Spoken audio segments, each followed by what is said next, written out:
네.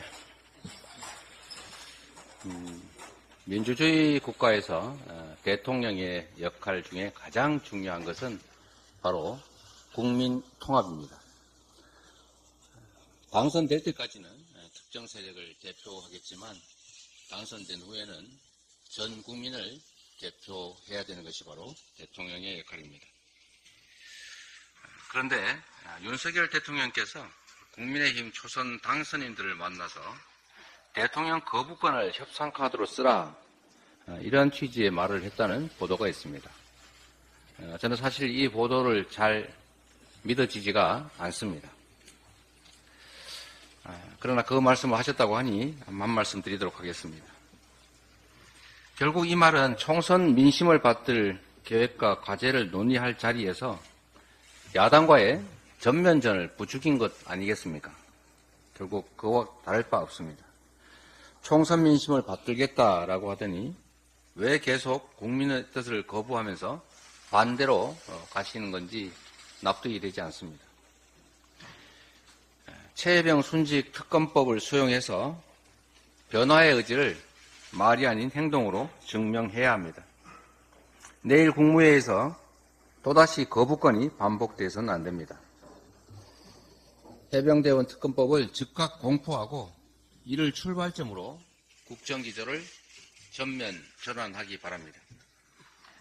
민심을 거역한 권력 남용은 반드시 국민의 준엄한 심판을 받았다는 것을 기억하시기 바랍니다. 국민의 인내심을 또다시 시험하는 일은 없어야 할 것입니다. 재정정책도 한 말씀 드리도록 하겠습니다.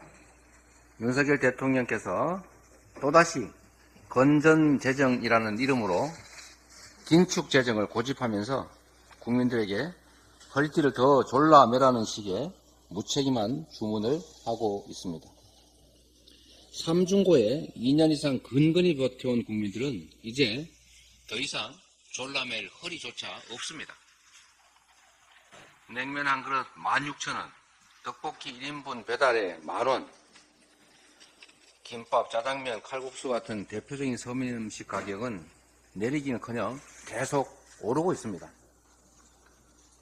하위 20%에 속하는 저소득 국민들은 더 절망적입니다. 빚을 갚기는커녕 점점 더 빚이 늘어나고 있습니다. 도대체 언제까지 참고 견디라는 것인지 이해하기 어렵습니다. 윤석열 대통령께서는 총선 민심을 받들겠다라던 국민과의 약속을 지키시기 바랍니다. 전국 곳곳 시장을 다니시고 수차례 민생 토론회도 열었으니 직접 보지 않으셨습니까? 벌써 총선을 치른 지 한 달이 훌쩍 지났습니다. 국정기조를 전면 전환하는 것이 국민의 뜻이니 이제 전환의 신호라도 보여줘야 하지 않겠습니까? 생존의 기로에선 국민을 도울 수 있는 주체는 오직 정부뿐입니다. 민주당이 제안한 민생회복지원금을 포함해서 정부가 적극적인 재정 정책으로 서민 삶을 다시 회복해 주시기 바랍니다. 민생회복지원금에 대해서 자꾸 물가가 오르느니 무슨 부자를 두푸느냐 이런 얘기를 하는데 우리 민주당이 추진한 것은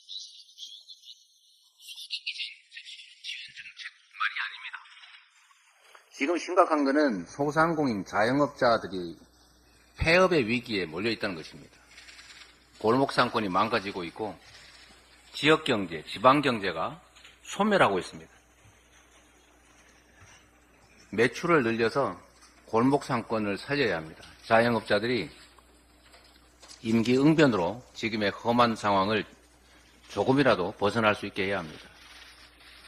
국민들에게 지역 골목상권, 소상공인, 자영업자들에게만 사용할 수 있는 지역화폐로 소득 지원을 해주면 소득 지원 효과, 골목경제 지원 효과, 소상공인, 자영업자 지원 효과가 복합적으로 발생합니다. 거기다가 저 지방의 지역경제도 도움이 크게 될 것입니다.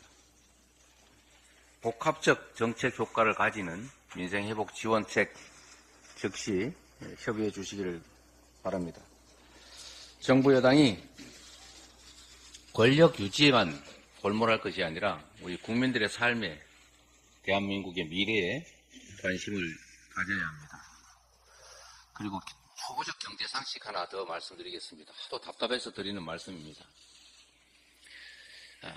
경제 흐름이 앞으로 계속 나빠질 수밖에 없다, 좋아지지 않는다라고 하면 지금은 허리가 부러지더라도 아끼는 게 맞습니다.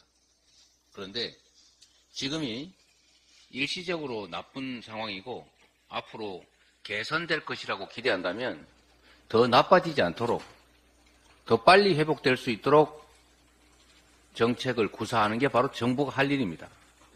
지금 어려우니까 아끼자, 이거는 정말 자본도 부족하고 역량도 부족하던 그 개발 초기 70년대식 사고 아닙니까? 좀 복합적으로 스마트한 사고를 해주시도록 정책 당국자들에게 요청드립니다.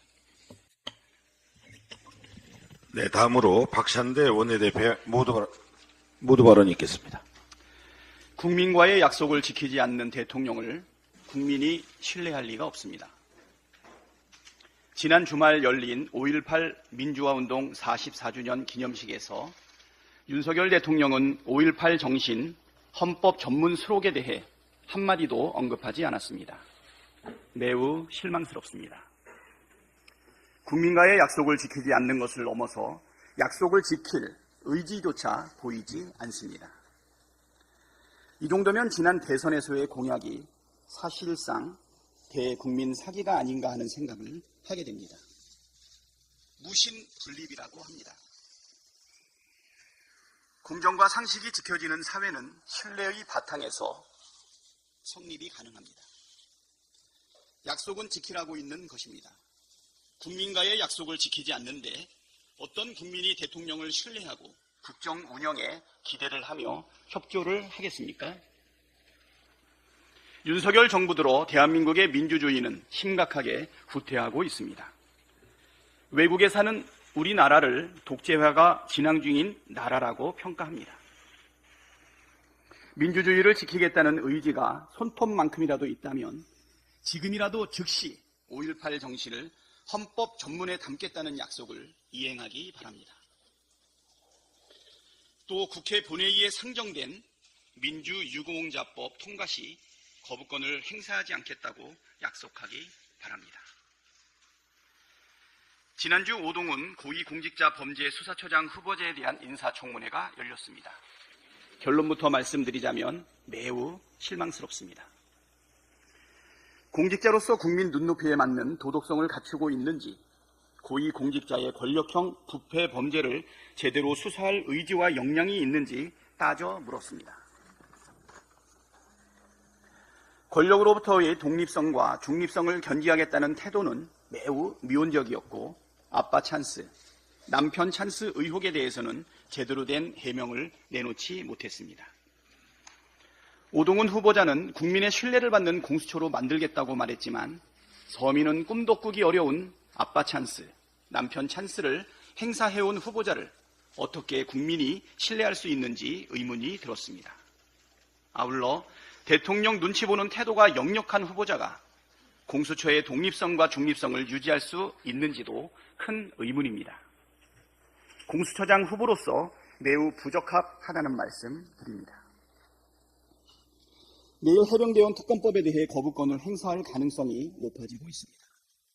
보도에 따르면 윤석열 대통령이 내일 열리는 국무회의에서 해병대원 특검법에 대한 거부권을 행사할 전망이 높다고 합니다. 만일 윤석열 대통령이 거부권을 행사한다면 이것은 국민과 야당에 대한 선전포고와 같습니다. 억울한 죽음의 진상을 밝히고 외압의 실체를 밝히자는 국민의 요구를 거스른다면 국민적 저항이 반드시 뒤따르게 마련입니다. 윤석열 대통령이 해야 할 일은 해병대원 특검법 거부가 아니라 전면 수용, 배우자 범죄 의혹 방탄이 아니라 김건희 여사 특검 수용입니다. 배우자의 각종 범죄 의혹에 대해 수사를 노골적으로 방해하고 해병대원의 순직 사건의 진실을 노골적으로 은폐하려 한다면 우리 국민께서 가만히 있겠습니까? 해병대원 특검법을 거부한다면 우리 국민은 대통령과 정부를 거부하게 될 것입니다. 총선 참패에도 전혀 교훈을 찾지 못하고 일방통행, 역주행하는 것은 정권의 몰락만 자초할 뿐입니다. 아직 입장을 바꿀 시간이 있습니다. 국민을 배신한 정권의 말로가 어땠는지 역사에서 교훈을 찾기 바랍니다. 국민과 싸우려 들지 말고 국민의 뜻에 순응하기를 거듭 촉구합니다.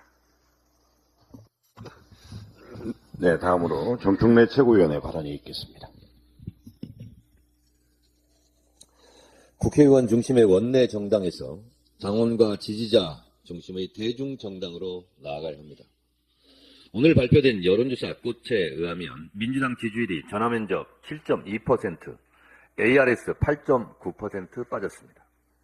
리얼미터에서도 민주당 지지율이 6.1% 하락했습니다. 총선에서 압도적 승리를 한 정당의 지지율이 이렇게 큰 폭으로 출렁인 것은 매우 이례적인 사태입니다. 심각합니다.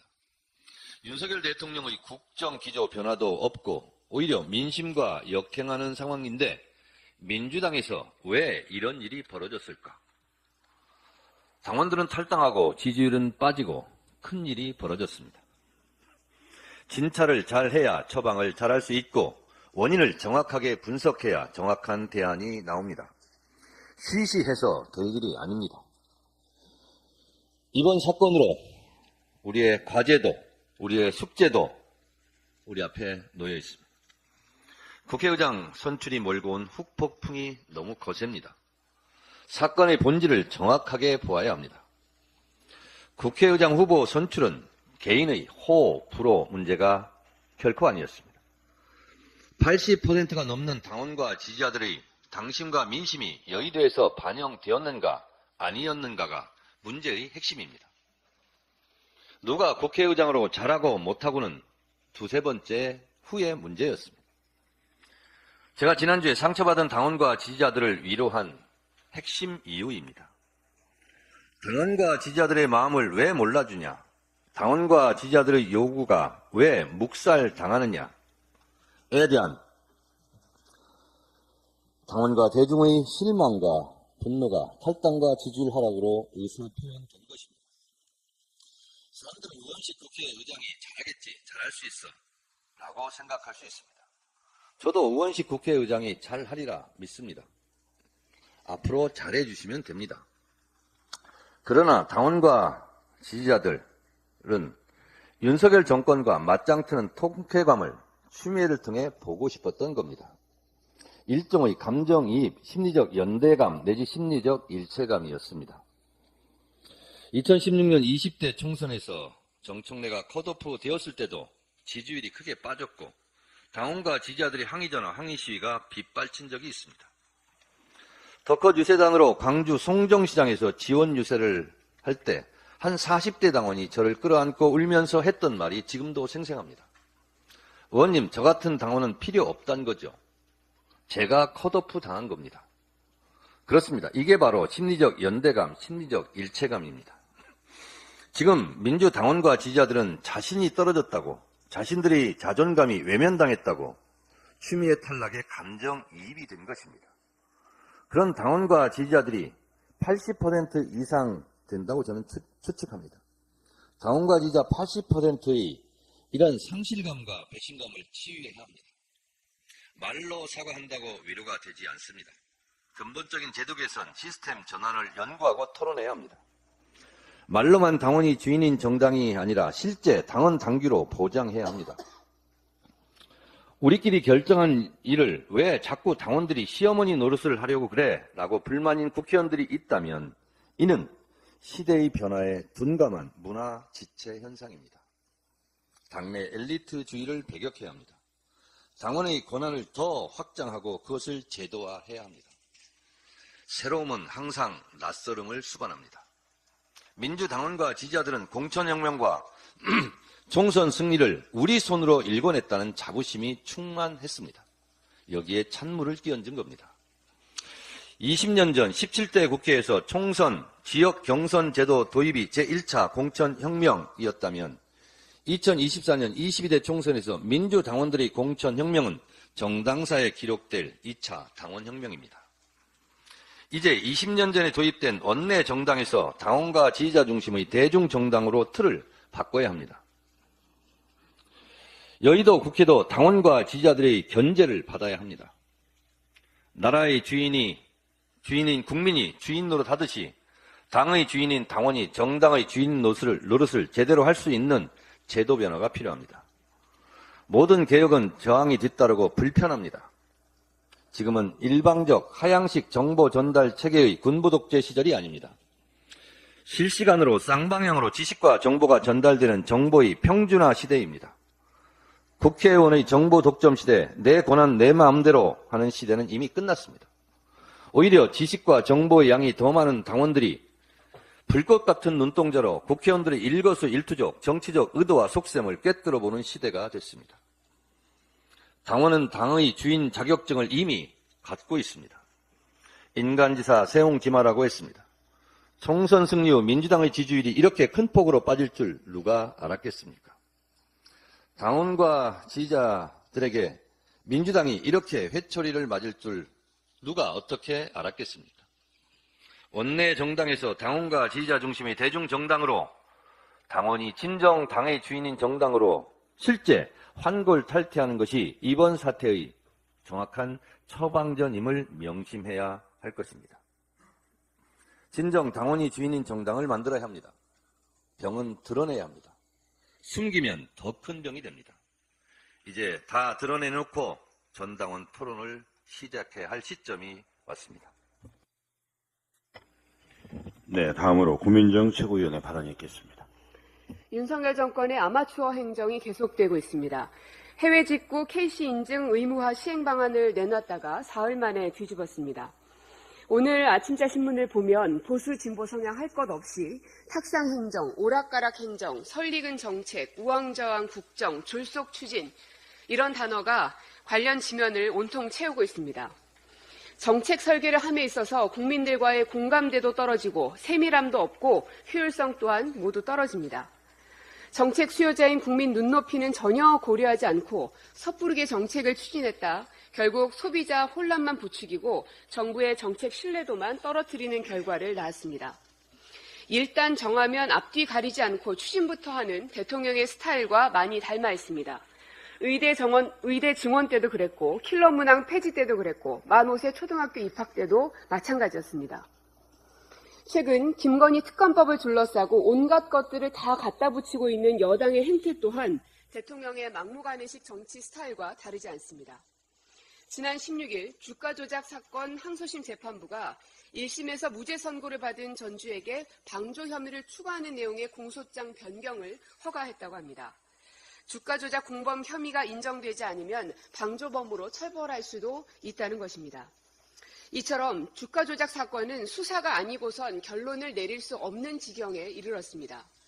민정수석실을 부활시키고 검찰 인사로 김건희 여사의 방패막이를 만들었다고 해서 죄가 사라지진 않습니다. 지금이라도 김건희 여사는 국민 앞에 겸허한 마음으로 나서길 바랍니다. 네, 다음으로 서영교 최고위원의 발언이 있겠습니다. 윤석열 정부의 졸속 정책 발표, 그 피해는 국민이 받게 되어 있습니다. 국민의 피해와 혼란이 계속되고 있습니다. 윤석열 정부는 도대체 왜 이런 졸속 정책을 발표하는 겁니까? 그 뒤에 누가 이렇게 발표하라고 혹시 시키는 것은 아닌지 의심하지 않을 수가 없습니다. KC 인증을 받지 않은 직구는 금지한다. 전면 금지한다. 이렇게 이야기했습니다. KC 인증을 받지 않은 직구는 안전을 위해 전면 금지한다. 안전을 위해라고 하는 말 때문에 타당한가라고 흔들릴 뻔했습니다. 그런데 KC 인증을 받아야만 그 직구를 허용한다라고 이야기를 했습니다. KC 인증이 민간에게 확대되었습니다. 국가가 KC 인증을 하던 것을 민간으로 확대시켰습니다. KC 인증을 민간이 하게도 되어 있습니다. 그럼 이 KC 인증을 받아야 한다라고 하는 이유는 또한 무엇일까요? KC 인증을 하는 회사들도 민간도 이익을 보게 되어 있지요.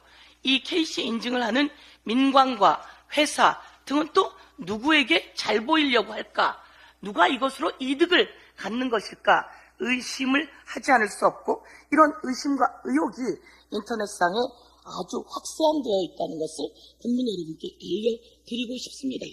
KC 인증을 하지 않으면 모두 다 금지한다 라고 이야기했다가 모두 막는 것은 가능한 이야기가 아닙니다 라고 이렇게 사흘 만에 번복을 합니다. 이런 사람이 국무 2차장입니다. 이런 사람 그러면 그대로 둬야 합니까? 이 사람은 왜 강력하게 이야기했다가 바로 철회를 했을까요? 여론 때문만은 아닐 겁니다. 강력하게 14개 부처가 함께 합의해야 되는 이런 내용들, 법 개정이 필요한 이런 내용들을 이 사람이 이렇게 발표한 데는 누군가 하라고 강하게 시켰을 겁니다. 그게 누구인지 밝혀내야 합니다. 그러다가 갑자기 또 철회하는 데는 그 누군가가 당황했기 때문일 거다. 국민들이 모두 다 이에 대해서 문제 제기하자 철회하긴 했지만 누군가의 손이 뻗친 것은 아닌지 자꾸 의심을 하지 않을 수가 없습니다. 이것은 국민에 대한 소비 입틀막이다 이렇게 이야기를 하고 있습니다. 과거 주 69시간 노동시간 도입 때도 마찬가지로 대통령의 졸속 정책 발표가 있었는데 이에 대해서 노동자와 그 가족들 그리고 국민이 모두 문제 제기하자 철회하고 지금까지 유야무야하고 있습니다. 수능 킬러 문항 폐지도 그러했습니다. 만 5세 초등학교 입학 또 이런 방식으로 졸속으로 발표했다가 또 철회했습니다. 그냥 던지고 보는 윤석열 정권의 졸속 정책 과연 그냥 졸속일까요? 아니면 누가 뒤에서 지시하고 배후 조정하는 것일까요? 문제를 제기하지 않을 수 없습니다. 김건희 여사 관련해서도 이야기하겠습니다. 도이치모터스 주가 조작을 한 사람은 김건희입니다. 그리고 명품백을 받은 사람은 김건희입니다. 명품백을 밟는 그 현장에서 인사에 개입하는 듯한 전화를 한 국정농단의 의혹 대상자도 김건희 여사입니다. 그런데 김건희 여사가 아크로비스타에서 이사 가면서 버린 책들을 현장에서 찾아서 언론에 알린 그 사람이 검찰에 소환된다고 합니다.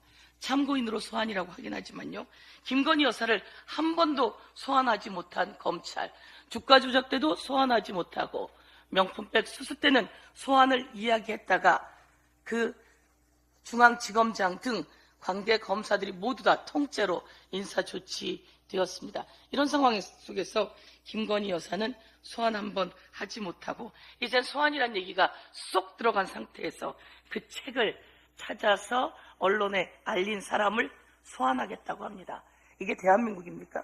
이게 나라입니까? 죄를 저지른 사람은 아무 문제가 없이 이제 그 검찰이 통째로 인사 관련 대자 서서히 국민 앞에 나타나기 시작하고 그리고 그 책을 세상에 고발한 사람이 소환되는 이게 나라입니까? 이게 대통령이 할 일입니까? 이게 김건희 여사가 대한민국의 영분이라고 하지만 마리 앙뚜아네트보다 더한 상황 아닙니까? 벌거벗은 대통령이라고 하는 얘기가 나오고 있는 것을 꼭 명심하길 바랍니다. 네, 다음으로 장경태 최고위원의 발언이 있겠습니다. 김건희 수사팀이 있던 서울중앙지검과 수사하겠다 말만 꺼냈던 대검이 초토화되자 점령군처럼 개선 장군 등장하듯 김건희 여사가 등장했습니다. 왜 모든 사건이 김건희 여사만 관련되면 취해법권의 영역으로 가는지 이해할 수 없습니다. 대선 당시 김건희 여사는 허위 경력 의혹에 대해 잘 보이려고 경력을 부풀리고 잘못 적은 것도 있었다고 본인이 직접 잘못을 시인했습니다. 하지만 대선 이후 경찰은 사문서 위조 및 허위사실 공표에 의한 선거법 위반 혐의에 대해 무혐의 처분을 내렸습니다. 본인이 인정했는데도 무혐의입니까? 이것만으로도 납득하기 어려운데 김영철 검사가 이끌었던 서울중앙지검 반부패 2부는 코바나 컨텐츠 협찬 의혹, 도이치파이낸셜 주식 저가 매수 의혹, 삼성 7억 원 뇌물 의혹 등에 대해 줄줄이 무혐의 처분을 내렸습니다. 그리고 최근 김건희 여사는 모친의 통장 잔고증명서 위조 공범 혐의에 대해 또다시 무혐의 처분을 받았습니다. 윤석열 대통령의 장모 최은순 씨는 350억 원 가량의 잔고 증명서를 위조한 혐의로 징역 1년을 선고받았고, 이를 도운 김건희 여사의 지인도 징역 6월에 집행유예 2년을 유죄를 선고받았습니다. 해당 인물은 김건희 여사와 경영전문대학원을 함께 수료했고, 잔고증명서 위조가 일어난 시기엔 코바나 콘텐츠 감사로 재직했습니다. 지인도 유죄인데 최은순 씨와 가장 강력한 연관 의혹이 있는 김건희 여사는 소환 조사나 압수수색 한 번 없이 증거 불충분으로 무혐의 처분되었습니다. 이쯤 되면 대통령의 불소추 특권이 김건희 여사에게까지 적용되고 있는 건 아닌지, 아니면 김건희 여사가 아예 대통령인지 혼란스럽습니다. 김건희 특검은 지금까지 방탄수사한 검찰이 스스로 만든 결과입니다. 검사는 명예도 자존심도 없는지 마지막 양심이라도 지키기 바랍니다. 김건희 여사는 대통령도 아니고 치해법권의 대상도 아닙니다. 검찰의 수사 조작 의심 사례가 또 나왔습니다. 노한중 전 부산의료원장이 조민 씨 장학금 사건에 관여한 검사들을 고소하겠다고 밝혔습니다. 이유는 간단합니다. 검사가 허위 진술을 유도하고 자신의 유리한 증거를 은폐해 객관 의무를 다하지 않았다는 것입니다. 특히 노한중 전 부산의료원장이 조민 씨의 장학금에 관해 전 부산대 의학전문대학원장 A씨와 면담한 시기를 검사가 특정 시기인 2017년 4월로 조작하기 위해 A씨로부터 허위 진술을 유도했다고 주장하고 있습니다. 그동안 뿌려놓은 조작 수사가 하나하나 드러나고 있습니다. 검찰 독재 정치 탄압 대책위에서는 검찰의 조작 수사에 대해 22대 국회 개원과 동시에 하나하나 따지겠습니다. 이상입니다. 네, 다음으로 손숙 최고위원의 발언이 있겠습니다. 윤석열 정권에서 대한민국 국민으로 살기가 참 힘듭니다. 대통령 부인 김건희 여사는 도이치모터스 주가 조작 1심 판결문에서 전주로 가담한 것이 명백하게 인정되었습니다. 그 외에도 온갖 범죄 혐의가 드러났는데도 몇 년 동안 검찰 소환 조사가 없습니다. 김건희 여사 소환 조사 노. 김건희 여사가 거주하던 아파트에서 김건희 여사 책을 주었다고 신고한 일반 시민은 검찰이 바로 소환했습니다. 습득한 김건희 여사 책을 가지고 오라고 통보했다고 합니다. 김건희 여사 책 준 일반 시민은 소환 조사 예스. 이게 나라입니까? 책을 주운 시민이 책을 보니 전두환 씨의 부인 이순자 씨가 친필로 윤 대통령에게 쓴 글귀가 적힌 회고록, 김영삼 전 대통령의 직인이 찍힌 회고록, 디올백을 김건희 여사에게 선물한 최재형 목사가 준 것으로 보이는 책이 있어서 신고한 것이라고 합니다. 선량한 일반 시민 입장에서 대통령과 대통령 부인 책을 함부로 처리하지 못하고 성실하게 신고한 것입니다. 검찰은 이 시민에게 습득한 책들 중 최재형 목사의 책들을 가지고 검찰에 출석하라고 통보했다고 합니다. 온갖 범죄 혐의가 드러나도 김건희 여사를 소환하지 않는 검찰이 김건희 여사 책을 주었다고 신고한 선량한 일반 시민은 이렇게 오라가라 명령합니까? 이럴 때는 참으로 신속하고 추상같이 법 집행을 합니다. 검찰 수사관을 그 시민에게 보내 사실 확인하고 조사하면 될 일 아닙니까? 일반 시민 입장에서 검찰이 부르면 얼마나 두렵겠습니까? 김건희 여사에게 바짝 엎드리는 검찰이 국민에게 군림하는 모습을 여지없이 보여주고 있습니다. 5월 8일 대통령실 민정수석 부활, 5월 13일 검찰이 인사, 5월 16일 김건희 여사 캄보디아 총리 부인 환영행사 참석, 5월 19일 김건희 여사 부부 부처님 사리반환 기념식 참석. 윤석열 정권은 007 여왕폐하 대작전 중입니까? 작전 암호명은 여왕폐하여 영원하라 입니까? 이번 주 검찰 중간간부 인사가 있을 것이라 합니다. 법무부는 24일 검찰 인사위원회를 개최하여 인사안을 심의 의결할 예정이라고 합니다. 명품백 수사 담당 1차장, 도이치모터스 주가 조작 사건 담당 4차장 인사도 예상된다고 합니다. 향후 김건희 여사 수사에 영향을 미칠 것입니다. 여왕폐하여 영원하라 작전이 어떻게 진행되는지 지켜보겠지만 모든 국민이 다 알고 있는 그 작전은 결국 실패할 것입니다. 윤석열 대통령님, 지난 9일 취임 2주년 기자회견에서 최상병 특검법에 대해 진행 중인 수사와 사법 절차를 좀 믿고 지켜보는 것이 옳다고 생각한다고 발언하셨죠. 최수근 해병대원 사건을 조사한 박정훈 헌병수사단장을 위에서 시키는 대로 안 한다고 항명제로 구속시키려 한 윤석열 정권입니다. 윤석열 대통령실 비서관들이 사건 수사에 관여한 정황이 이미 드러났습니다. 사건 당시 국방부 장관을 호주로 도주시켜서 진행 중인 수사를 이미 방해한 윤석열 정권입니다. 국민을 바보로 여기는 대통령에게 백약이 무효입니다. 최수근 해병대원 특검법 거부권은 대통령 거부권이 될 것입니다. 네, 다음으로 박정현 최고위원의 발언이 있겠습니다. 5.18 광주민주화운동이 일어난 지 올해로 44년이 되었습니다. 44년 전 신군부 세력에 피 흘리며 저항한 광주 시민들이 계셨기에 우리나라 민주주의가 발전할 수 있었습니다. 광주 시민들의 희생과 헌신에 고개 숙여 감사드립니다. 그러나 아직도 국가폭력에 대한 부정과 왜곡이 자행되고 있고 진상규명과 책임자 처벌은 여전히 미완으로 남아 있습니다. 더구나 광주 시민들이 목숨 바쳐 지켜낸 민주주의까지 위협받고 있어 5.18 정신의 헌법 전문 수록은 그 어느 때보다 시급합니다. 5.18 정신을 헌법 전문에 수록하겠다고 약속한 윤석열 대통령은 이번 기념식에서도 이런 반구 언급이 없었습니다.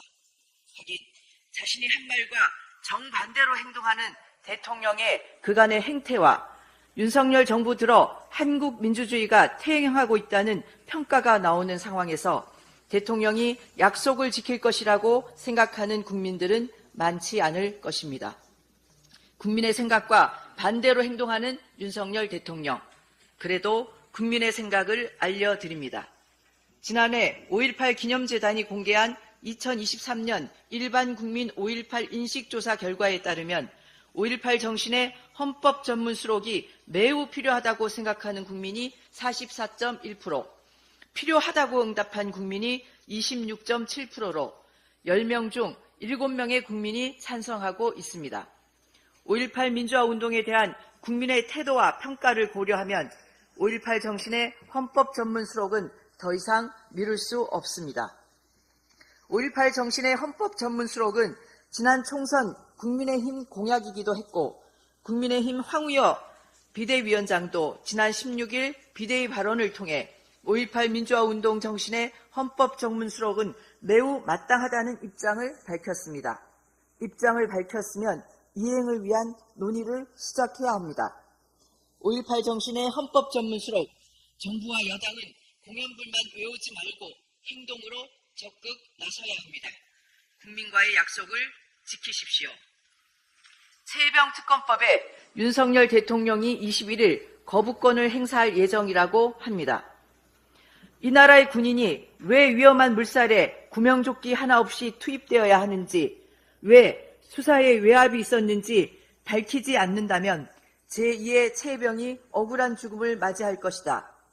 최혜병 특검 거부권 저지를 위해 지난 13일 대통령실 앞 집회에 참여한 어느 청년의 발언입니다. 국가의 부름을 받은 청년의 석연찮은 죽음과 사건 은폐, 사건의 전모를 밝히고 억울함을 풀어주자는 당연한 이 일이 이렇게 어려운 일이 되어서야 되겠습니까? 이런 상황에서 어떤 부모가 국가를 믿고 자식을 군대에 보내겠습니까? 윤석열 대통령은 최혜병 특검법 거부권 행사는 생각도 하지 마십시오. 만일 윤석열 대통령이 최혜병 특검법마저 거부한다면 국민을 거부하는 것입니다. 국민을 거부하는 대통령은 더 이상 존재 이유가 없습니다. 더불어민주당은 윤 대통령의 거부권 행사와 관계없이 끝까지 최혜병 특검을 관철하기 위해 모든 노력을 기울일 것입니다. 네, 이상 발언을 모두 마치고 당대표께서 제252차 최고위원회 회의를 폐하겠습니다. 잠시 정리하겠습니다.